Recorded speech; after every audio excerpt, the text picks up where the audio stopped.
নমস্কার বন্ধুরা, শুভ সকাল জানাই সবাইকে। আরও একটি নতুন ব্লগে তোমাদের সকলকে স্বাগত জানাচ্ছি। আচ্ছা, দুঃখ ভাগ করলে যেমন কমে যায়, তেমনি আনন্দ ভাগ করলে জানি অনেক গুণ বেড়ে যায়। তো আমার আনন্দের মুহূর্তটা তোমাদের সঙ্গে ভাগ করে নিচ্ছি। তা আজকে তোমার দাদা আমাকে সারপ্রাইজ দিয়েছে। তো সকালবেলায় ঘুম থেকে উঠে এই ভিডিওটা পাঠিয়েছে আমাকে।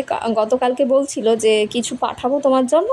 তাই আমি বললাম, তুমি যদি কিছু পাঠাও তো আমাকে ভিডিও করে পাঠিও, আমি সেটা সকলকে দেখাবো বা সকলের সঙ্গে শেয়ার করব, আমার আনন্দটা আরও বেশি বেড়ে যাবে।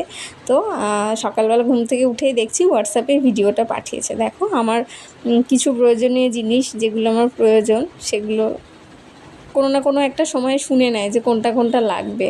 তো সেইগুলো গুছিয়ে যা আমার লাগবে, কোথায় ড্রিঙ্ক লাইট লাগবে, কোথায় জামা প্যান্ট লাগবে, কোথায় ব্যাগ লাগবে, সেগুলো গুছিয়ে আজকে পাঠিয়েছে। তো আমি খুব খুশি হয়েছি। তো বলে বোঝাতে পারবো না কতটা খুশি হয়েছি, অনেক খুশি হয়েছি। তো সেই খুশিটাই তোমাদের সঙ্গে ভাগ করে নিচ্ছি। দেখো, দূরত্বটা বলতে গেলে দেখতে গেলে অনেকটাই দূরত্ব, কত কিলোমিটার দূরে আছে সেটা বলতে পারবো না, কিন্তু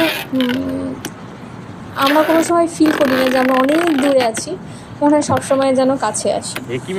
তো যারা লং ডিস্টেন্স রিলেশনশিপে থাকো বা আছো, তারা জানো যে দূরত্বটা খুবই কষ্টের।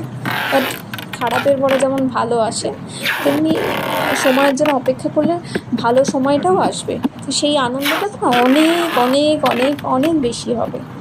তো সকলে ভালো থেকো, সুস্থ থেকো। আর খারাপ লাগা তো জীবনে থাকবেই, খারাপ লাগা প্রতিনিয়তই থাকে। তো খারাপ লাগাটায় ভালো লাগাটাকে বেশি প্রায়োরিটি দিও, খারাপ লাগাটাকে একটু সরিয়ে রেখো, দেখো জীবনটা সহজ হয়ে যাবে। আর বেশি কিছু বলবো না, ভালো থেকো সকলে।